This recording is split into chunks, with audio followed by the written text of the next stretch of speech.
And perfect timing. We had said we'll give it 30 seconds, and now we're all here. I sent it to myself, thank you. Welcome, sorry for the mess. I just left all the things. All right, everybody, welcome. Good evening. This is the February meeting of the Manhattan Community Board for Cannabis Task Force. Just to let everyone know, this meeting is being recorded and streamed live. It is also available forever on our YouTube channel. Manhattan Community Board 4 has a hybrid policy as per state mandate. And that means that our community board members are encouraged to be in person, but for those that have a valid excuse, they are able to attend remotely. If they are attending remotely, they need to leave their cameras on. At this time, we don't have any of our task force members that are remote. Everyone is in person that will be here. And if you would like to review our rules and how we are supposed to maintain our hybrid policy, you can see that on our website. nyc.gov/MCB4 is one way to get there. All right, so for this evening, we actually have a couple presentations. We are going to do something a little bit out of order this evening. The only reason why is we have a time constraint for someone who has asked to speak on item number 1, which is 525 West 23rd Street, Royal Leaf, NY LLC. And I will ask that if there are any representatives for 525 West 23rd Street, Royal Leaf, NYC, to raise your virtual hand so that we can bring you over to the meeting. Okay, I see Darren. Anyone else?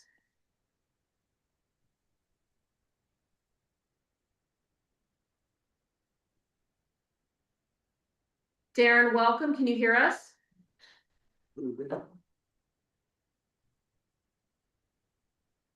I can, yes. Darren, is there anyone else from your team that will be joining us? There should be Christian Chavez who's going to be joining as well.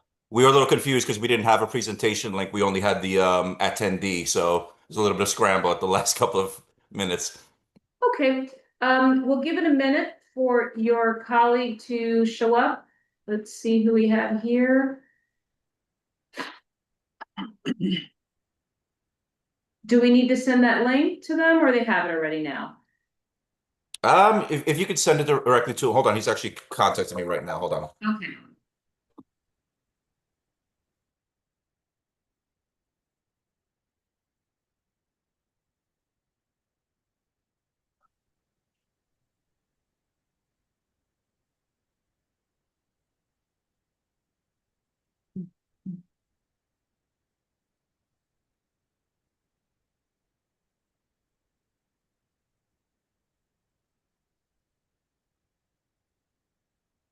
I apologize. Christian's actually not going to be joining. Okay, all right, so we normally would ask for you to present first, but we do happen to have a time constraint from someone from the public who would like to speak on this application, so we're going to allow them to do that and for you to be here to hear it as well. So Lowell. Thank you, Dolores. My name is Lowell Kern. I'm a former chair of CB4. I've lived on West 23rd Street since 1985 and on the block between 10th and 11th Avenue, where this dispensary is proposed since 2009. I'm sorry. I would personally benefit by having this dispensary near me because I use cannabis to help me sleep, but this block is not the right place for it. A few years ago, a dispensary wanted to open literally around the corner from this location on 10th Avenue. That application was denied because the location was within 500 feet of the Avenue school. This is around the corner, so it's not within 500 feet, but it's still pretty close to avenues and even closer to the bus stop where any number of students get off the bus to go to school.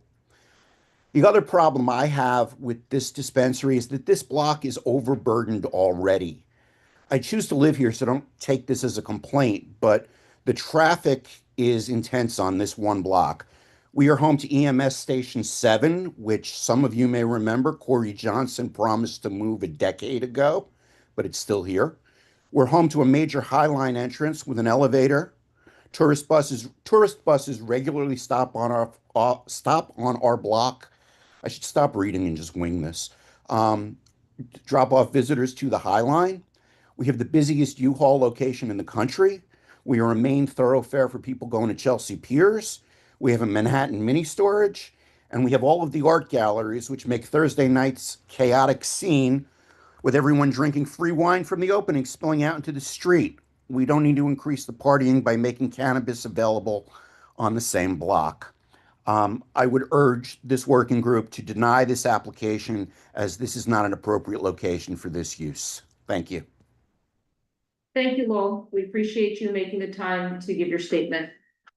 Okay, so now back to our regular program. Darren, you did hear the statement from someone from the community. There also may be other people from the community who may want to speak, but we'll let them do that afterwards. So if you're able to unmute and give us your story. Why are you wanting to open here, and then speak to the method of operation, and also how you feel you are a fit for the neighborhood. Absolutely. Again, thank you for allowing me the time.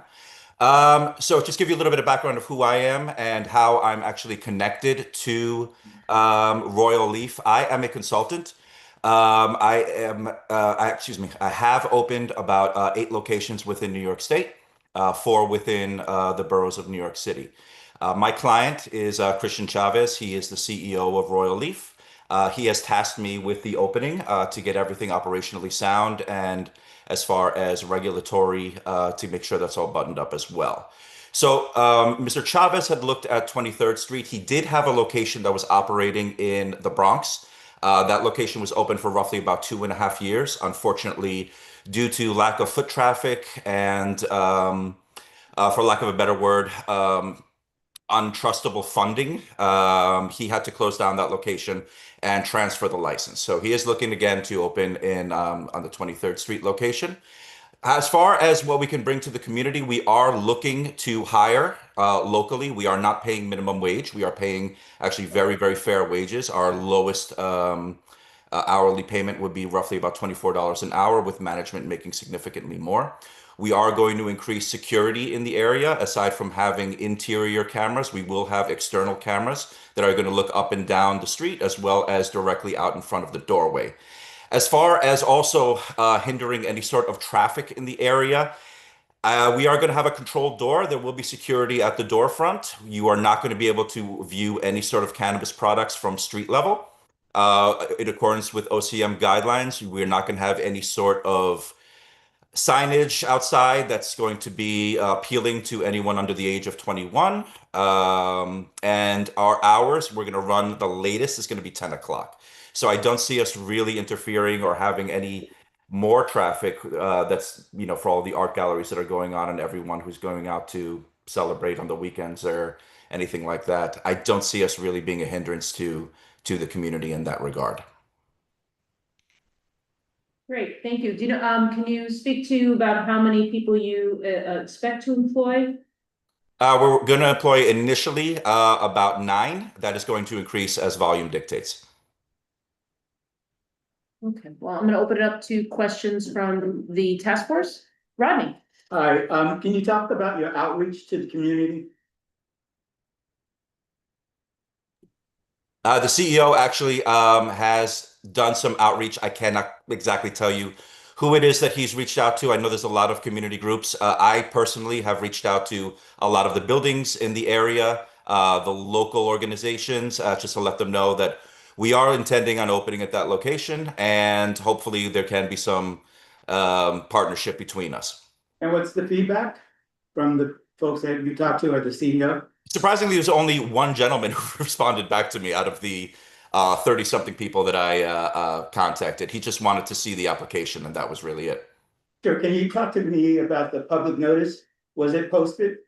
It was indeed, yes, within the time that that was dictated. Within the time, what does that mean? Because I went there today and I didn't see anything on the outside. It was put up, I believe, last Thursday, And Thursday when was it morning. taken down? I'm sorry, when was it taken? I was there today.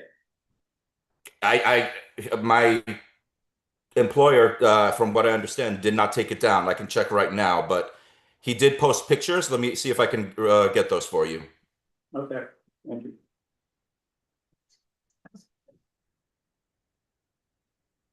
Also on the application, you talked about the CEO you're looking to do deliveries. Could you talk more about the process?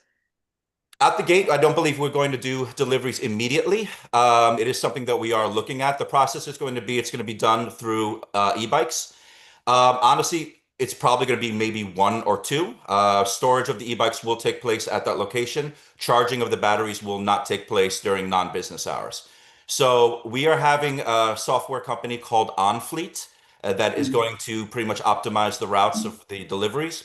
Along with that, there's a ID capture on everyone's phone.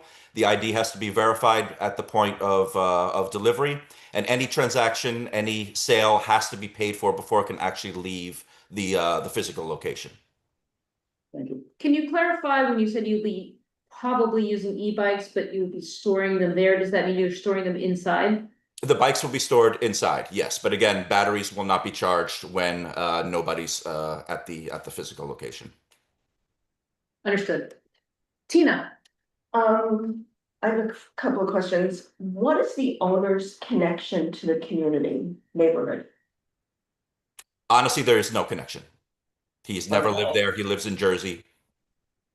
Okay, then my next question is, how often is he going to be at the business? At minimum 5 days a week. We are looking to hire a general manager as well. There was, it was spoken about that there are going to be students coming off of a bus near there. Have you gone to are you aware of where the schools are in the area? Me personally? Or the owner? I'm sorry, no, yeah, it's just because of where you're looking. I wasn't certain if you were speaking directly to me. Am I aware? No, I just know that we are within the dictated OCM guidelines of ability to open. Okay. Has the owner walked the Yes. area? Yes, many times. Have you discussed the fact that there are students who apparently hang out around that area? Again, we have discussed it, but it's not going to be anything that you're able to see from street level, windows, signage, anything like that. So I don't think it's going to be an issue.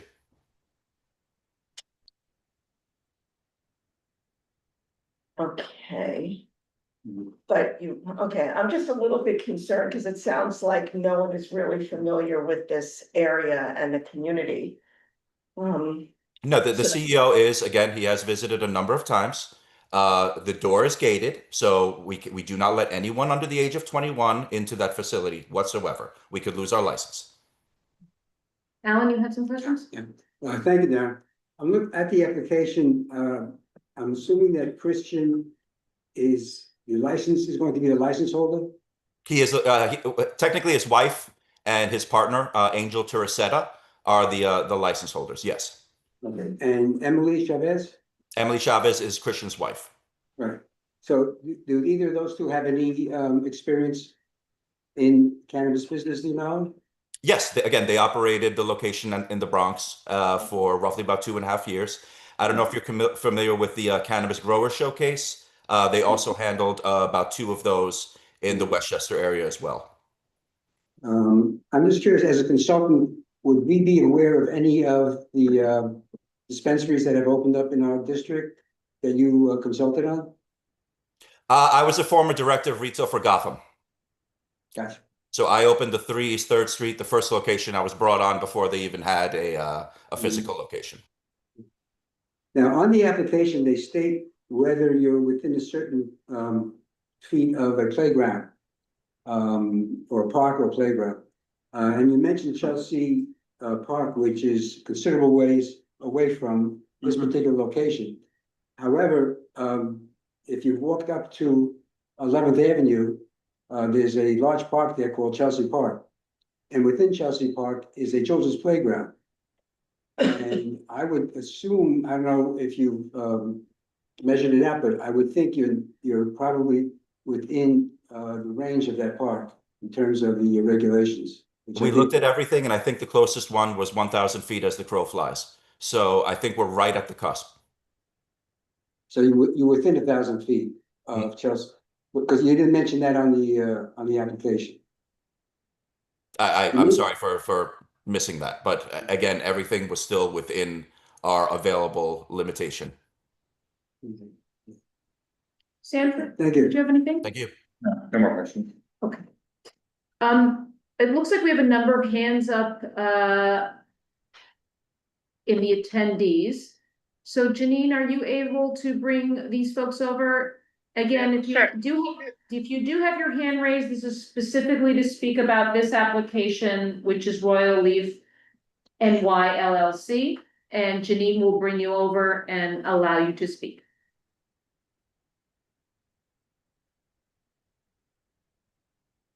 I apologize if I'm going out of order that your hands were raised, but I do see some folks over here already. Anne? Yes, hi, can you hear me? Yes, hi Anne, welcome. Hi, thank you for including us and allowing us to speak. I just wanted to raise my objections to this. So we live in the building on 23rd Street where I think one of the members just mentioned a little earlier. There's a cannabis store that wanted to open in our building. Our daughter goes to school at Avenues. My parents actually live in 555 West 23rd Street. So our daughter and a lot of her friends walk from Avenues across our building on 23rd, on 10th Avenue, I should say, and then onto 23rd Street to the park in Chelsea Piers that was just mentioned. So even though, you know, this establishment may have locked doors and signage that's not really as visible or clear that it's a cannabis store, there are still a lot of children who pass by, you know, this establishment. So we're very concerned about this. And we would vote, and we hope that you all vote no to this. Thank you, Anne. Bianca? Hi, can you hear me? Yes, we can. Oh, hi, great, thank you. So I wrote a little something. My name is Bianca Doman, and I'm a resident of West Chelsea. I've been a resident since 2009, and I have 2 little children. I'm here to express my opposition to the proposed cannabis dispensary at 525 West 23rd Street. The proposed site is located within close proximity to Avenues, Chelsea Waterside Park, which hosts youth programming and is a location for Avenues School PE, Chelsea Piers, which hosts youth programming year-round, Guardian Angel Roman Catholic Church, Clement Clark Moore Park, a very popular children's playground, Basis Independent Upper School, and of course the Highline Park, which offers year-round children and family programming and is less than 100 feet from the location of the proposed cannabis dispensary.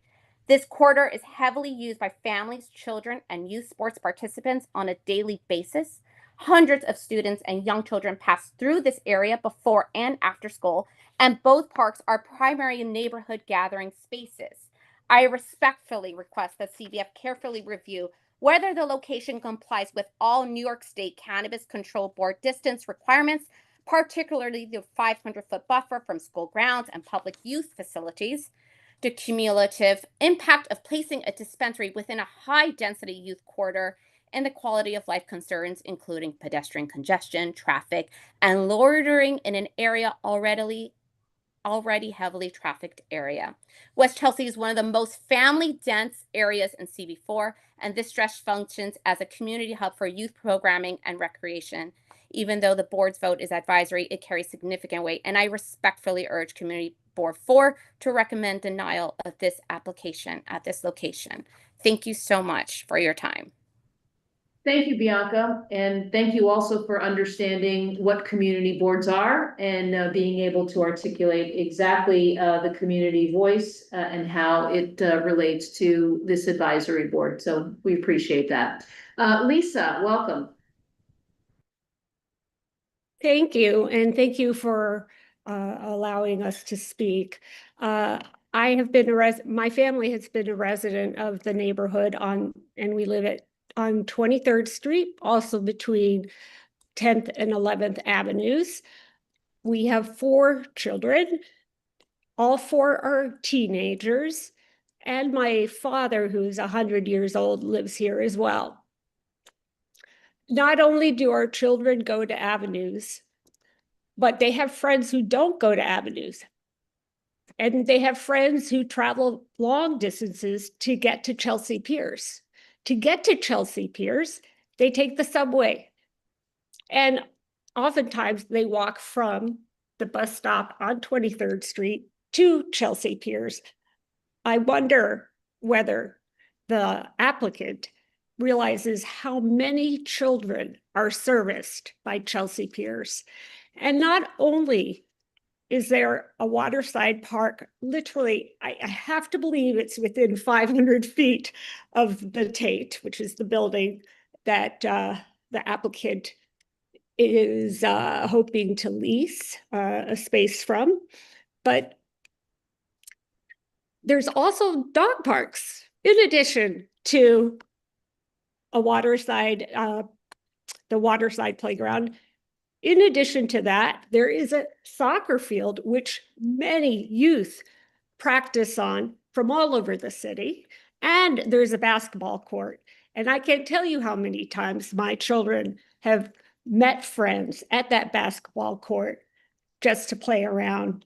And I can't believe that they wouldn't, maybe one or two of them wouldn't be curious at least to know what is in such a proposed closed storefront. So for Thank that you, Lisa. reason, I'm all sorry. those Please reasons- sorry. continue. So for all those Continue. reasons, my whole family and I are hoping that the community board will vote against this application. And just one more point, and that is that the representative of the applicant mentioned that the storefront would not be appealing to anyone under 21. And I'm curious to know what that is based on. Has research been conducted to prove that point? Darren? Yes, I'm sorry. Took me a little bit to unmute. Lisa, the front of it is the glass is going to be pretty much fogged out. So you're not going to be able to see inside of the location whatsoever. That's part of the OCM guidelines. There will not be any merchandising within the window. You're not going to be able to see within the door. We're only allowed to have our name front and 2 locations at the facade level. So there's not going to be any signage. You're not going to know what goes on in there. It could be a furniture store. It could be a dispensary. Of course, you know, everyone's going to kind of have an understanding as time goes on, but there'll be nothing at the storefront that's going to make it look like a dispensary. So you would be able to prove that a teenager wouldn't be curious to know what is behind that frosted glass, and they wouldn't maybe come to some kind of conclusion by looking at the name of the business?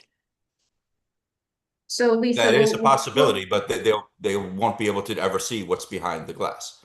Yep, Darren, Thank you. we'll keep that as a rhetorical question. So thank you, Lisa. Carol? Hi, yes, thank you. Can you hear me? Yes, we can. Okay, great. I don't know if I can come off video, but my name is Carol Candiano. I am the president of 555 West 23rd Street, our board. I also sit on the 500 West Block Association. And I wanted to speak because, first of all, I have passed the building many times. I live in 555, and I can tell you, I don't know what was conveyed to Darren. I'd like to believe that he is truthful in what he's saying, but there was no sign posted. I don't know the gentleman on the Manhattan board who mentioned it, who went by today. I've been by today. I took a picture on Friday. So the community was not made aware of this by a posting.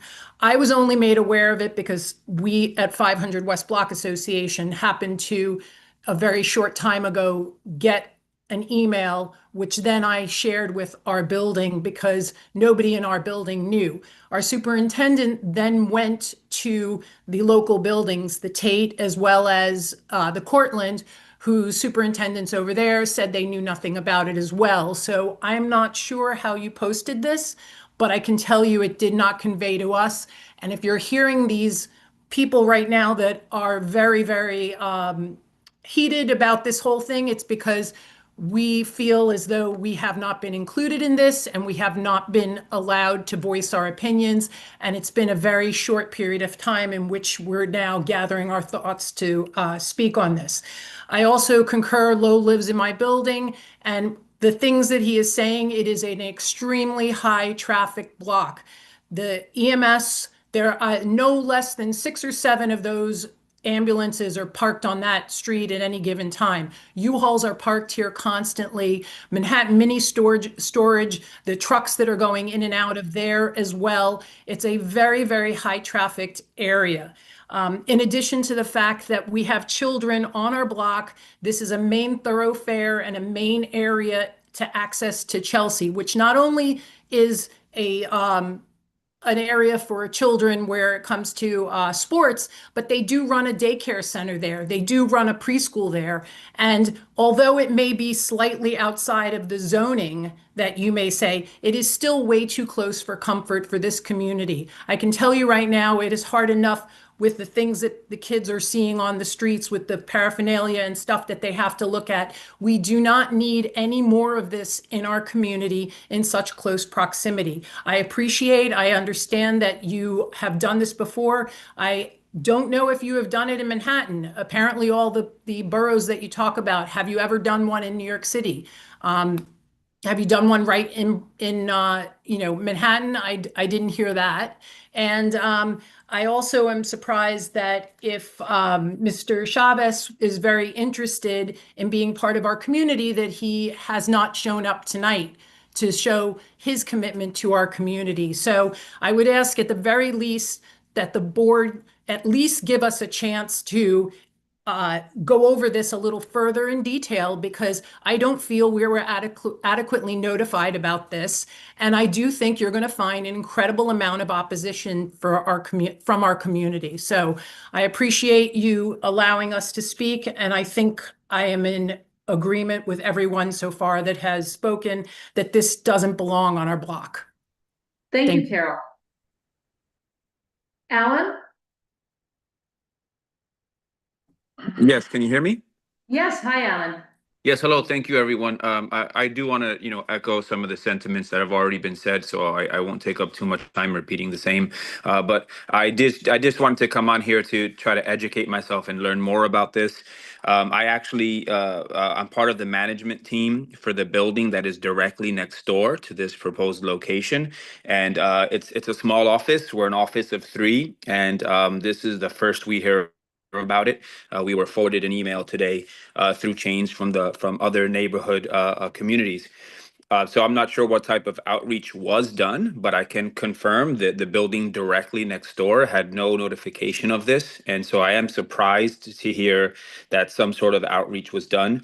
And I just want to echo that. And I don't feel it's not my place to say whether this business should or should not be there, but I can say and share, I do not feel at ease with the information that I was able to get thus far, which is, correct me if I'm wrong, but yes, we think outreach was done. Yes, the other gentleman did the outreach. We're not sure to whom, we're not sure when. And yes, we think this, yes, we think that. It doesn't sound to me that I don't have a lot of confidence in what I've heard so far in this business being able to operate there in this neighborhood. And just wanted to share that at least. Thank you, Alan. I'm going to pause for a moment. Janine, if you're able to somehow stop the little floating thumbs up and claps, that would be. Okay, let me take a look. I'm not sure if you can, but for me, it's quite distracting. All right, Michael, welcome. Hi, this is Jill Abbott-Ball. I'm actually on the call with Michael, so we're using his phone. That's fine. Hi, Jill. Welcome. Thank you very much. And I just wanted to note also the lack of transparency around this as well, because I just found out about it today only because we received a message from our management company. And I also live at 555. I've lived here since 2005. I was on the board of the building up until recently for about 13 years and raised our daughter in this building since the time she was 1. I know I know, and we've used the parks at both ends of the street, and I know how highly traveled it is.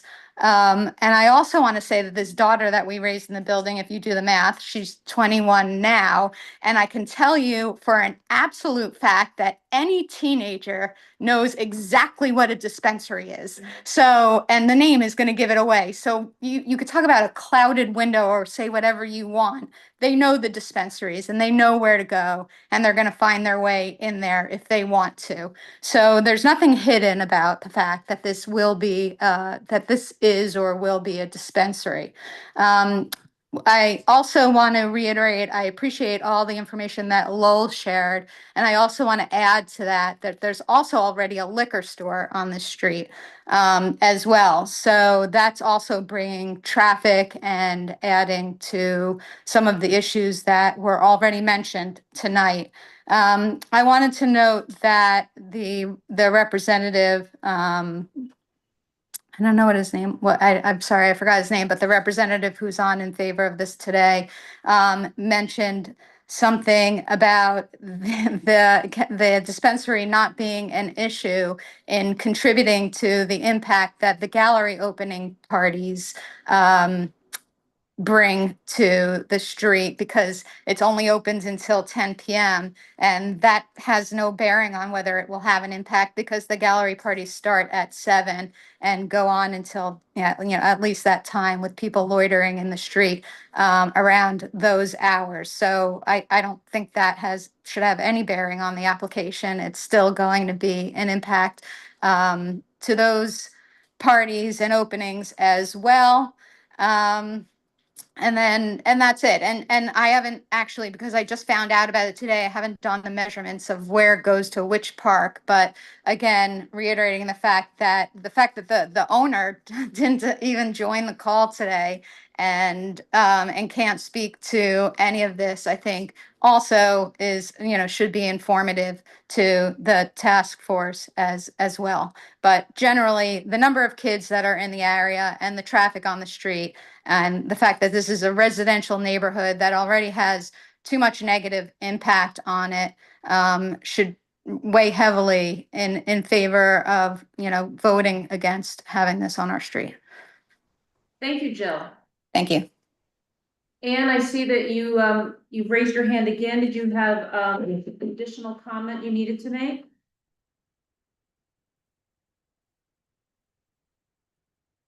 Okay, perhaps you just had your hand up and left it up. Okay, so we're gonna Oh, no, I'm sorry. Can you hear you're me still now? there? Yes, Yes, Anne, yes, I'm please. sorry. I was just having trouble with the phone. I just wanted to support all the other comments. I'm sorry, I know that I spoke first, and this is really my first time joining any of these community board meetings. But I just got the email from our management company, and my parents live in 555 West 23rd Street. And it is true that, we were just notified about this afternoon. So when I saw the email, I tried to hop on this call as soon as possible. And as a result, I didn't have any prepared remarks. But we did not see any clear signage on 525 detailing that this was going to be a dispensary. We haven't had any other communication in terms of, this opening up. So the only message that we got was this afternoon from our management company. So as a result, I think that there would be a lot of other people who would be opposed to this dispensary opening up on our block. Again, I have a child that goes to Avenues. We live around the corner at 231 10th Avenue, which is where the first dispensary that was mentioned earlier was hoping to open up. And we were, thankfully successfully able to convince the community board not to allow that. And, this again is a very high traffic area for a lot of the Avenues kids and a lot of the kids who are playing in the playgrounds at Chelsea Piers. So just wanted to provide some additional support there. Thank you, Anne. Amish. Hi, yeah, thank you very much. So I am on the board with Carol Candiano at 555 West 23rd. And just want to echo exactly what many of the other participants have said, which is this was complete news to us. So we haven't had much time to gather intelligence and understanding of what is the expectations of this business. But generally speaking, with the information we do have, I echo what the other participants have said. We do not think it's the appropriate business to be in this neighborhood, particularly with a lot of the young children that traffic this area and a lot of the families that live in this area. So I just want to make sure that's on record that I myself am not supportive of this business in this neighborhood. Thank you, Amish. Janine, do Thank we you. have anyone else? I thought I saw a hand and it looks like it disappeared. Oh, Yeah, Paul- Paula B. Yep, Paula, sorry about that. That's okay. Real quick, again, I want to echo what everybody else is saying. I live at 535 at the Tate and have seen nothing about this business coming in. And the only reason that I knew that this was going on tonight was because I got an email from the 500 West Block Association. So thanks for the email. But I just wanted to echo what everyone else is saying and express my concern about this and hope that you will vote no for having this in our neighborhood. Thank you. Thank you, Paula. Okay, well, real testament to Chelsea. I mean, without notification at all, we certainly had a large number of people that came to speak on very short notice, and were very clear. And even though it may not be representative of the entire block or the entire community, it certainly was unanimous in terms of the point of view. I'm opening it up now again to the task force, and I apologize. Did you want to speak on this particular item? Okay, just want to make sure not to ignore you. Our thoughts here. Yes, Sanford. I mean, I'm going to disagree with, I think, people who showed up, although I appreciate their time for everybody showing up. I know this is like everybody's dinner time, so thank you for showing up. I think, I guess just sort of addressing the points that were raised. Well, I will say first, I do wish the owner would show up. I think that I do like to see the owner. So I hope that, if we talk to them again, that they will make an appearance. But I do disagree with some of the points that were raised. I think just in terms of traffic, a cannabis store is not going to drive more traffic than any other retail will have a couple people going in and out each minute. But I think cannabis is particularly high traffic. Or particularly disruptive traffic in the way that like a bar might have, rowdy traffic. And then I guess the point about lots of children living in the neighborhood, I think it's true. There are a lot of families that live in that block. I think it is a little bit, the purpose of the regulations is not to prevent any child from walking past a dispensary. I just don't see that as realistic in Manhattan. The purpose is to kind of find a reasonable balance between having dispensaries in convenient locations for adults and still kind of avoiding them in the most tempting locations. I think especially for maybe like middle school age children who are just learning about these things. But yeah, and I think yes, of course, children are going to know that a 17-year-old is going to know that's a dispensary, and that's no one's denying that. But that is sort of besides the point. The purpose is to just avoid putting them in right adjacent to school. Is not to say yes, if you raise a teenager in New York City, they're going to walk past some dispensaries from time to time.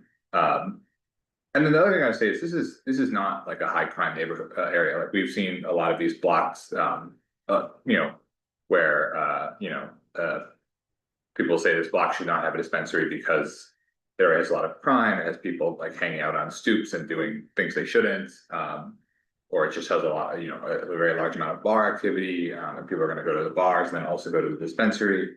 I don't think any of that applies as many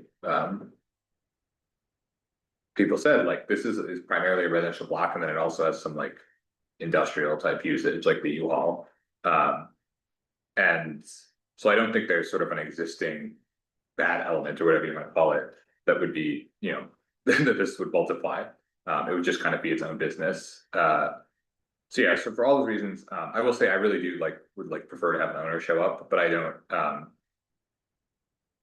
think I would vote in favor of this. I don't hear anything about this application that is different, and that would make it not justified. Different from other applications that we have approved. And I will say also the one I know we rejected, I think people are referring to the one in London Terrace, as a very similar project from London Towers. There were a lot more legal dispensaries. I don't know exactly how many have been shut down, but I will say, at least in that respect, which I know was one of our concerns at that time, of a lot of illegal dispensaries on 9th Ave and also some 10th Ave. Now there are much less. So this would not be adding a dispensary on a block where there was already, which, you make the argument that they should drive illegal dispensaries out, and I think that's a fair argument, but I also see their case people don't want to add another place to buy weed on a block that already has 5, but that is not the case here. This would be the first one. Thank you. I mean, to Sanford's point, I think that clearly the owner has chosen this block because it's high traffic. And they closed their other one because there wasn't enough traffic. So it is a reason. But again, I always fall back on, we're a community board and we are advisory and we serve the community. And if I hear the community speak, in my opinion is irrelevant. So that's just how I view my role as being a member of the community board. Tina. Well, I think you just pretty much said what I was gonna say, Sanford. I don't disagree with your points. It's just since coming on the community board, when I hear from the community such objection, I can't tune it out. Because I think I'm supposed to vote their voice.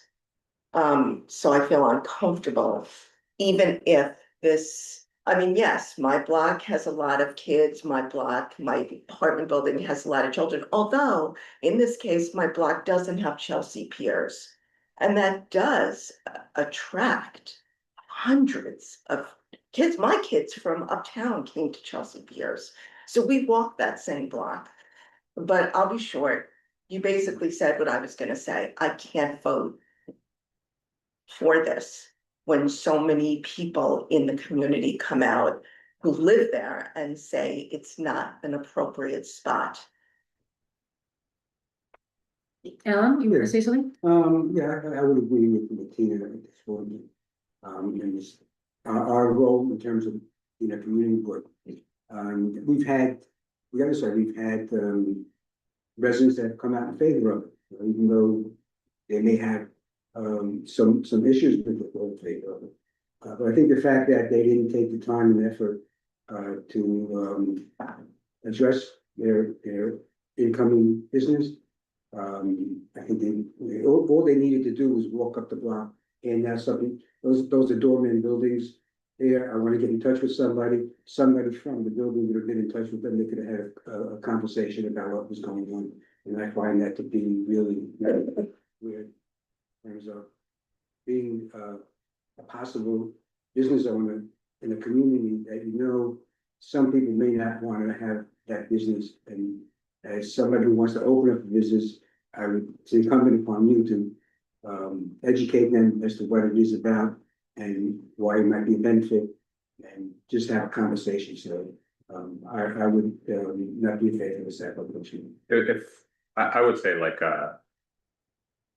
we were to vote in favor of this, I would want to have some stipulations in terms of following up, because I find it a little hard to say in these situations where people come and say oh, I didn't see a sign, or and then the business owner says they did. We don't really have investigative power, so I don't really know what happened. But I think, I would want to, set it, and we've done this for many letters in the past where we say as a requirement of our approval, then when voting yes at full board, we would then say you must, we'll send you a list. Usually Jesse sends them a list of these are the buildings and that you must contact, and then show us some evidence you contacted them in the form of emails or whatever evidence like that. Rodney, did you have anything? Sure.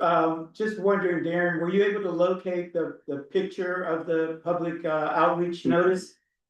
I do have photos of the postings. I don't know how to share them directly on here. I just received them through text. Right. You want to, yeah. I'm just curious, because I guess, again, I was there today, I took photos and there was nothing out there. And for me, it's about reaching out to the community. And again, hearing from what I saw today, there was no posting, and hearing from our neighbors that they were unaware, you know, yeah. I think for me, I could, if you wanted to, for Sandra, I could support yours if you want to give them an opportunity to reach out to the community, or I could deny. I'm leaning towards deny, but certainly I could, if there was an opportunity for the CEO to try to reach out to the community to speak to them, I could do that, but at this point, I'm a deny. Well, I'll entertain a motion. I mean, my motion would be to deny. Okay, Because I don't think putting this off till next month for them to speak to the community is going to change anything from what I heard today. okay, we have a motion. Do we have a second? Sure. Okay. The motion is to deny the application. All those in favor? Anyone opposed? Okay. So Darren, thank you for your time. I think it's important for you to go back to the owner and provide the reasoning that they heard today, why this task force is recommending denial. It does still go for a vote at our full board, which is the first Wednesday of the month. But wherever it is that your client would like to open up a store, I think what you're hearing here is very important to engage with the community. So we appreciate you coming today and thank you for your time. Understood. Thank you so much for yours. Okay, we're gonna move right along, and I want to thank all the folks from the community that did come on tonight. You're more than welcome to stay for the rest of the meeting, but we're now moving to one up into my neighborhood, which is Hell's Kitchen. So Jerry, if you're here, raise your virtual hand, we'll bring you over. And if there's anyone else from your team.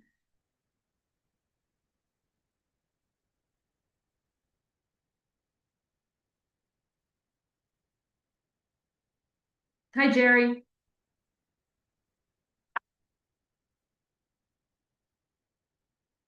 Guys, Hi there. Anyone else from your team showing up? Is just you tonight? it's just BB.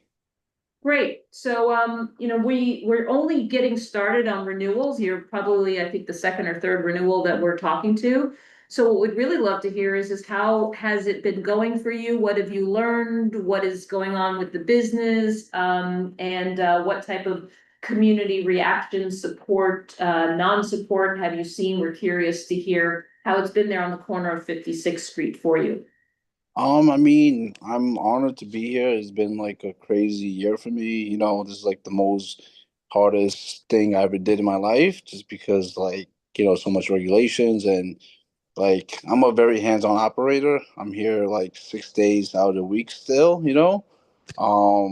like we are very busy, thank God. It's just very hard to kind of like just stay on top of everything. And then the hardest part is that I have retail background, if you guys recall, from like vape shops to CBD stores, right? So this is like a bigger operation than I ever managed. So I'm learning how to manage different personalities, and I'm dealing with so much customers, more backgrounds and races. So that's like been, a learning curve, but with like just the customers is like an easier part, more or less, just because, they just want to be happy, what I mean, make their purchase and, just leave. It's just like the managing the different employees. That's like one of the things that is a little harder, because everybody has like a different mindset, and it's like having kids, like you can't like have the same type of approach, with everybody. Kind of like dating as well too. Great. And how's business overall? Just, I'm curious, we heard from one of our other renewals, that it really was a sort of an up and down story during the year that they have been engaged. I'm just curious to hear what your experience in terms of the business and the volume. I mean, basically, we're in a prime location, that's where, like I said, I had like two CBD stores in Manhattan, both on the east side, Upper East Side, and on Murray Hill, 32nd and 3rd. So, I'm a native New Yorker, so I always like hang out in the city, how you like, travel to different places. So I knew that, I wanted to be kind of like in the vicinity of Times Square, Hell's Kitchen, like the West Side. It's very lively, and then there's a lot of pushback that I hear from just being in the neighborhood and from attending these meetings and stuff like that, where there's a lot of kids and, families and all that stuff, schools as well. I like to say that, you know, we try to maintain professionalism, like we tell our customers, like, hey, please don't smoke in front of the store, you know what I mean? And like, we can't control the customers after they leave, but if I see, let's say, like one of my bags on the street or on the corner anyway, I'll try to pick it up and just throw it in the nearest, trash bin, just to like maintain our respect for the community and stuff like that as well. Great, thank you. I'll just open it up. Tina? I have two questions. You mentioned you've been getting pushback. I'm curious, what type of pushback have you received and how have you handled it? I mean, it's the same thing about the kids, about the school, about the families, about the traffic that, this like community board is already receiving a lot of like foot traffic from, let's say, tourist people, from like people coming from New Jersey, Connecticut, Long Island, Queens, like the outer the outer borough people that come to Manhattan as well. So there's a lot of like different things in the area. So at the end of the day, I think, it's the same type of concerns that people are concerned about, more or less. Like, I'm a parent myself. I have two kids. One's 11 and one's 3. So I understand that. I don't like to see my son or whoever that is to kind of partake in this, especially if they're underage. You know what I mean? So that's why I also support having legal dispensaries, is because we're adults here, so we like to kind of maintain our morale and all that good stuff, and more or less. General pushback, not specific pushback as to your store. Oh, no, it's just like basically, I mean, we threw some community events, like say like for our 1 year anniversary, we threw like a little party kind of thing, like a party, like an event. We had a DJ come out. This used to be a wine bar, so the door kind of opened up and stuff like that. So it was a nice weather, stuff like that. Like we had some DJs, we kept the music like at the lowest volume and stuff like that. It's just how Manhattan is. Not everybody's here is gonna like be very keen on your nature of the business. Either it's like a bar, a liquor store, there's always gonna be somebody that we're gonna like disturb, more or less. Okay, so like Tina was saying, you're just speaking generally about maybe the sentiment that some people have, but not that you've received complaints or anything like No, that. the only complaint I said is that like we threw events in our store, and some people didn't like the gathering and stuff like that. But we try to maintain our professionalism and try to like cater to them. They called the police. The police came. Hey, there's nothing we could do. They told the guy, and you know what I mean. Like the guy was like, hey, I can't concentrate because of the loud music, but it wasn't even that loud, and he made a whole big ordeal out of nothing. And then the police just told him, hey, please, leave. And then that was really it. But they even told me personally, like, hey, we have to do our job. If people call, we have to come and just make a round. You know what I mean? But he told me, hey, you guys are fine. Just keep doing what you're doing. Okay. Speaking about music, early on, I think you had amplified music outside. We thank you for complying and not doing that any longer. What do you mean about amplified music? There was music that was, at least you could hear it outside the store when you'd first opened. No, I mean, the only time with music would be traveling outside is we're throwing like an event or something. That's the only time. That's why I brought that situation up. You know what I mean? But we don't have outside speakers playing music outside to the people passing by. No. Got it. So it must have been that one time, but we appreciate that you Yeah, are. that's why I brought it up just before Thank anybody you. else brings it up. Thank you. Any other questions? Sure. Hi, there's a park near your, Yes. right? Any problems with the people hanging out in the park, leaving your store, going to the park, hanging out, or young adults or young children? No, I mean, at the end of the day, a lot of my clientele, I say they're from like maybe 35 at the youngest to maybe like upwards of even like 70 years old. They're all like working professionals. They're not like the little teenage kids that will consume in the park. I was there at one point myself in my earlier days. Like you don't have nowhere to smoke. like the adults that come to my establishment, they have a home, they have an apartment, you know what I mean? So they consume in those places. And I even tell them, even when I get tourists that are visiting, let's say from like Europe or Canada, even from out of state, I say, hey, you're fine to smoke in the streets, just be mindful of the kids and be respectful and just don't go smoke in any parks. I just give them that heads up. Thank you. No Anything problem. else, Rodney? Alan, you have any questions? Another small business struggling to make it in New York. Well, Good luck. it sounds like you're doing well. Do you do well? Yeah, I'm trying. I mean, I've been making sacrifices, you know what I mean? Like, I was looking on Instagram the other day, they had this theory for like entrepreneurs, it's the four stove theory. So basically it's like family, work, friends, and your business. So at the end of the day, like you can't have all four lit and like, give the same type of energy and time into it. So you have to kind of like make your sacrifices towards it. So I've been kind of like sacrificing a little bit of my friends, my family, you know what I mean? So I've been kind of like focused here. And even like for the first 6 months, I was here like literally every day just working, just because until I kind of figured out the system and what works, what doesn't work, and then until I feel like comfortable into like taking a day off. And now I'm still here 6 days out of the week. So it's like definitely a learning curve, but like, hey, this is what I signed up for, and like I'm in the forefront of this. I'm grateful to be here to get this opportunity, and I want to kind of lead by example and kind of just do what's right. Well, thank you, Jerry. One other question, our other renewal had informed us when they came to see us that they'd already gotten their renewal from OCM. Are you still pending notification of your renewal? Yes. So the thing is that I spoke to my contact point at OTM. So basically, I won't be in the March meeting, I guess, but she's gonna give me an extension, and I'll be in the April one just because I didn't meet the deadline to like be in that round. So at the end of the day, she said that she's gonna give me a SAPA or something like that it's called, where you're in good standings and you're in the process of it. So I already sent my application in, let's say, like 2 weeks ago. It's just that the meeting, I guess the agenda got full. So she's just gonna greenlight me and give me like a temporary, good standing like letter or certification or whatever it may be till April comes around. Got it. Okay, thank you for clarifying that. And but you had to submit a community impact statement, is that correct?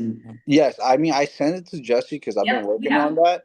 I know it's a little bit last minute, like I said, I'm just like short on staff and I'm just like tired, frustrated, all the above. But I'm trying my best to kind of like maintain this and just do what I need to do. Okay, well, Jerry, thank you. All right, so in this particular case, we have a renewal that hasn't already been renewed ahead of coming to the community board. And since Jerry will not be in the March meeting, our full board statement may have some weight. So I'm wondering if anyone here has any motion in terms of a statement that we might make towards Jerry's renewal for Cannadreams. I'd make a motion to support his renewal. I'll second. And second, okay, we have a motion to support the renewal. All those in favor? Anyone opposed? Well, Jerry, it looks like you have support, unlike when you came around the first time. It looks like you've at least won us over here, and we didn't have anyone that we see that was looking to speak, negative or positive. So I guess that's a good thing. Okay, thank you. I mean, I'm gonna just keep doing what I have to do and just try to be a good example to the people that come follow after me, more or less. Well, we appreciate that. No problem. Thank you. Thank Should you. I Yeah, go ahead. wait to get an email from Jesse or one of the cannabis task force members? So what happens is that we have made this motion and voted on it here in the task force. That then goes to our full board, which meets, I believe, March 4th, which is the first Wednesday of the month. And once that is voted out, Jesse will be sending you that confirmation from our full board. So basically, this body has voted, but it is not confirmed until our entire body opines on it. So Okay. you're looking at the first week of March of when we meet, that's our full board meeting. And at that point in time, we all vote on it. If the rest of the board concurs with this task force, that the outcome is support, you'll have a letter from Jesse that week. Okay, and then it's gonna be posted on the YouTube channel as well, still? The actual meeting will be live streamed on YouTube. 6:30 p.m. is when we start on March 4th. Okay, so I'll be attendant in that meeting as well. Okay. Dolores, I just wanted to add that the letter will be posted on our website. A draft of the letter will be posted on our website the Friday before. And then once it's finalized, it'll be posted to our website forever. So you can look at it afterwards too. Okay, no, thank you guys. I appreciate the support. Great, thank you. Okay, thank you. Bye-bye. Bye-bye. And Janine, thank you for the clarification. That was helpful because you're welcome. It was so right that it will be available for him to view. Okay, so we're looking for representatives from Greenleaf Cannabis LLC for their renewal. I see Patrick's hand is up. If there's anybody else, feel free to raise your virtual hand and Janine will bring you over.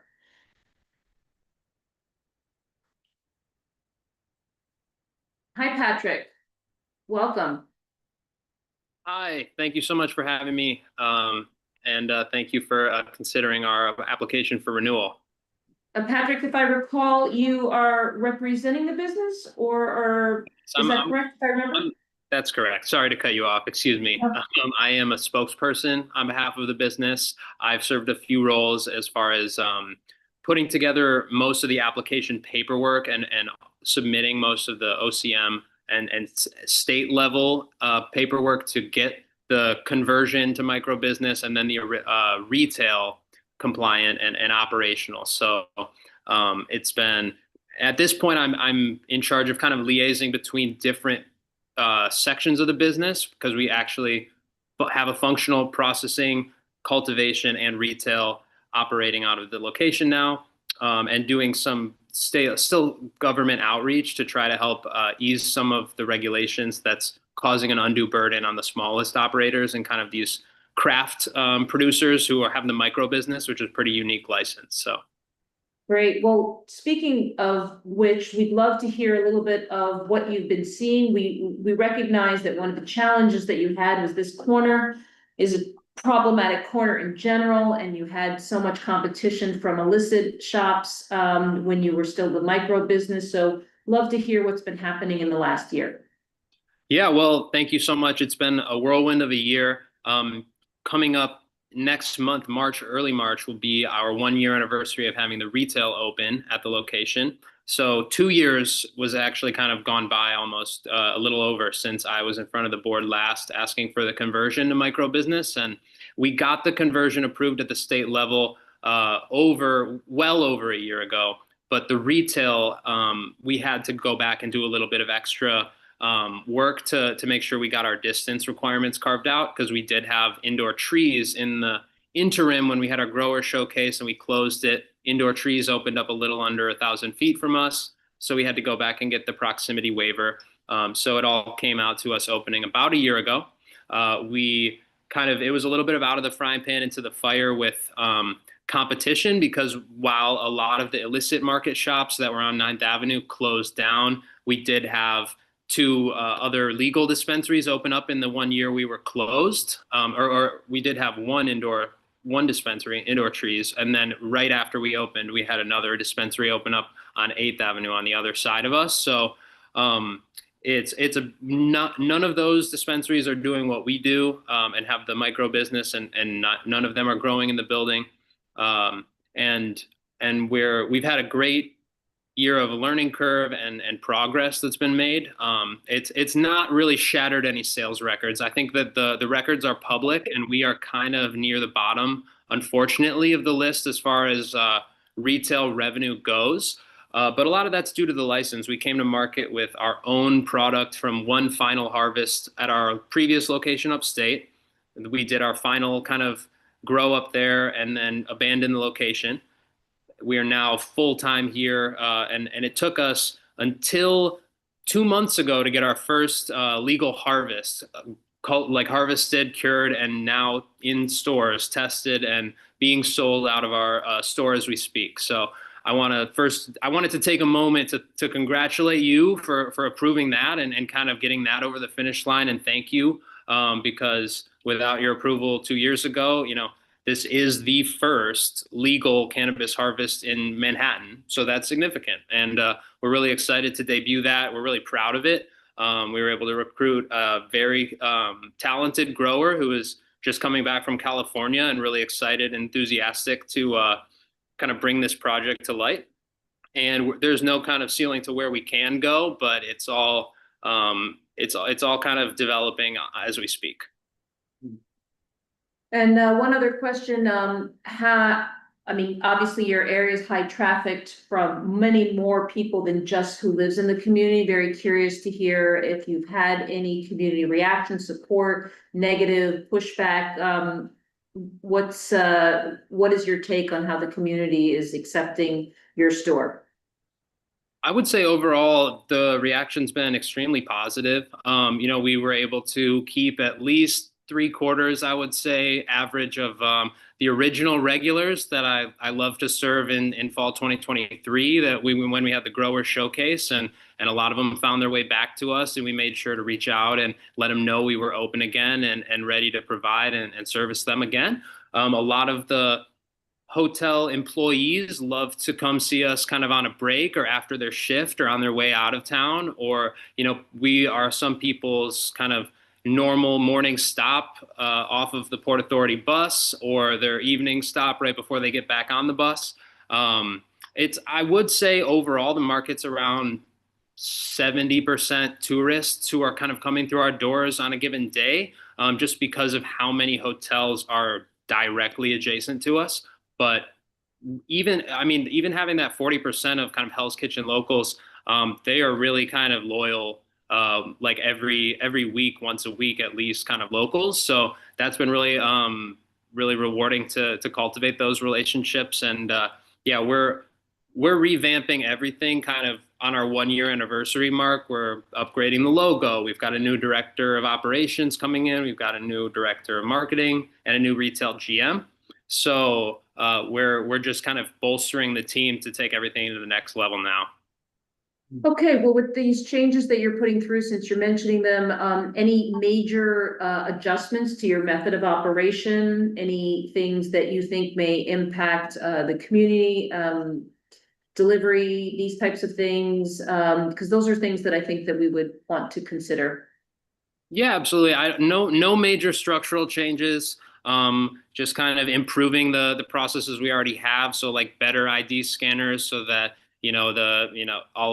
everything happens more efficiently from when you get welcomed at the door to when you make it through. And we have useful data to see who our week over week repeat customers are, so we can reward that. I think we've considered delivery a lot of times, and it's still a potential to have a small pilot on our block, but we're kind of really trying to focus on the in-store retail experience. And also we're only cultivating on 1 floor out of the 3 that we want to be. So we're putting some effort toward expanding cultivation. And then, what hopefully we grow out of that cultivation will sell itself, because it'll be so good, and our marketing will be done in advance. So Great. Thank you. Any other questions from Tina? Wow, interesting story, because it sounds like you've had a pretty large learning curve, but you were able to successfully pivot. So, wow, sounds impressive.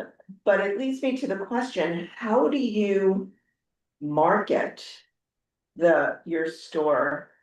In other words, it seems like you're getting a lot of people who don't live here. So how do they find out about you? A lot of times they see us out of the window of the bus as they drive down 40th Street into Port Authority. And a lot of times the main refrain I hear over and over again from a customer is, my hotel's next door. I just happened to turn around. I just got to the city, and lo and behold, this is the most amazing coincidence. And I'm so excited because I didn't even have to go across the street. I can now, I can load up for my trip, and then I'm ready to explore right away.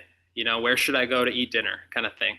So yeah, that's the main thing. And then we are working on ways to get kind of make sure we have such strict requirements about marketing to people over 21 that we want to make sure that we're, you know, that we're trying to follow those avenues. So I think, you know, trying to partner with local bars in Hell's Kitchen kind of thing, to kind of, you know, maybe put up some material that displays information about us.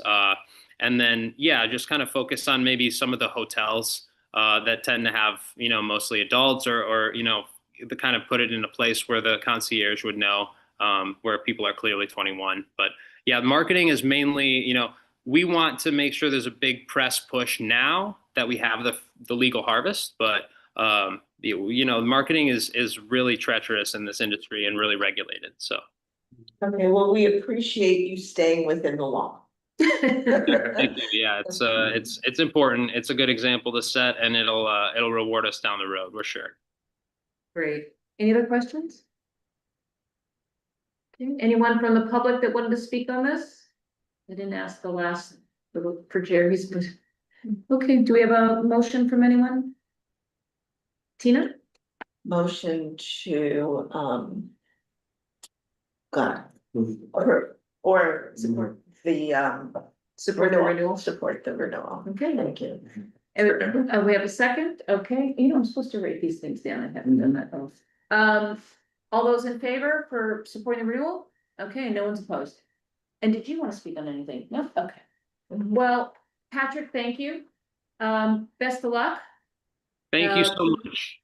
Particularly because your corner is about to undergo a lot of construction, and hopefully that actually drives people there instead of driving people away as they look for ways to ease the pain of all the construction. Exactly. Thank you so much again, everyone, and wish you all a wonderful rest of your night.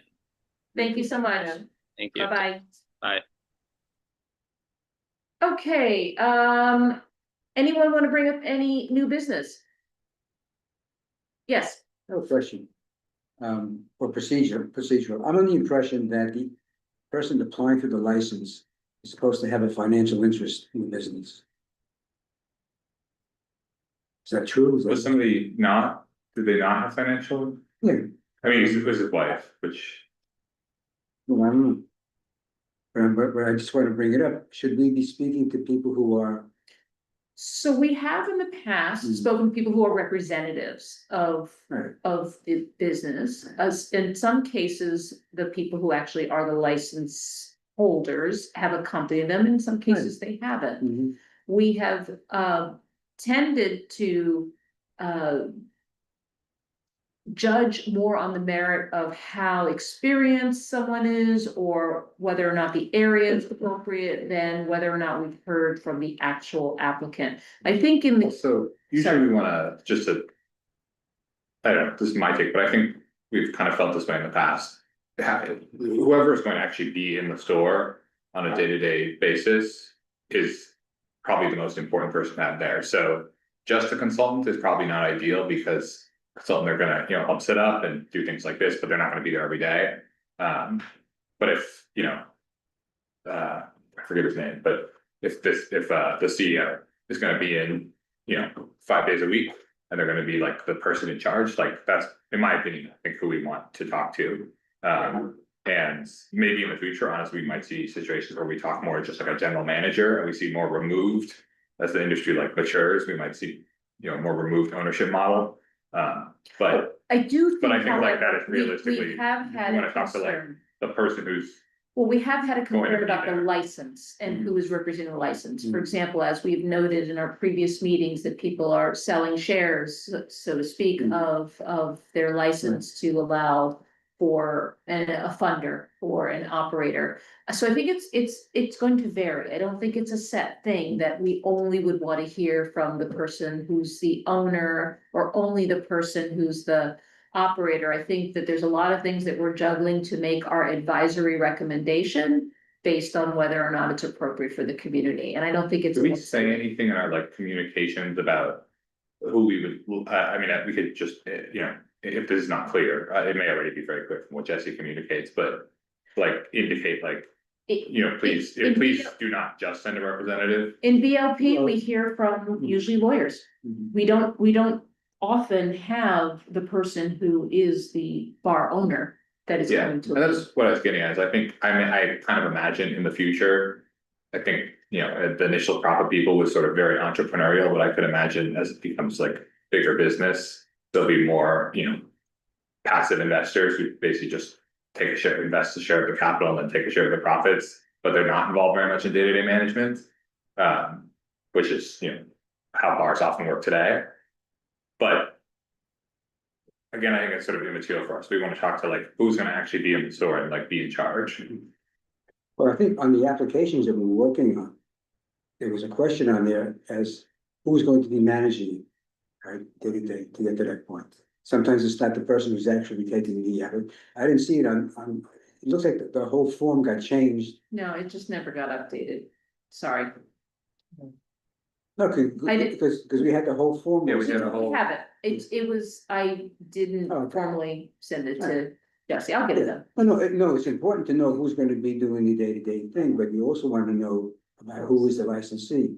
What is their experience in general? These things can be relevant. I do think, again, however, as we are hearing, we only can make our recommendation, our advisement based on what we hear and who also has something to say. It's the same as we may not have anyone from the community show up, so we're all going on our own opinions. But if we happen to have 30 people that show up from the community, that may shape how we are reflecting their voice to go ahead and make a decision. I think it's the same with the applicants. In some cases, we may only hear from a lawyer who is articulate enough to explain exactly what it is that the community should be hearing or that the owner wants the community hear. And in some cases, like an owner operator who's doing it all themselves, like Jerry, they will represent themselves and speak with their own voice to all the difficulties of the regulation, et cetera,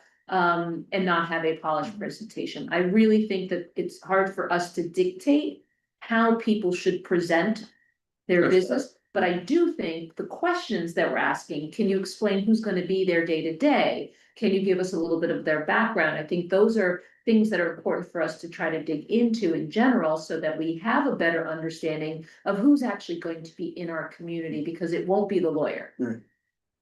Because we've had applicants who, well, I'm not going to be there, but I'm going to get a manager.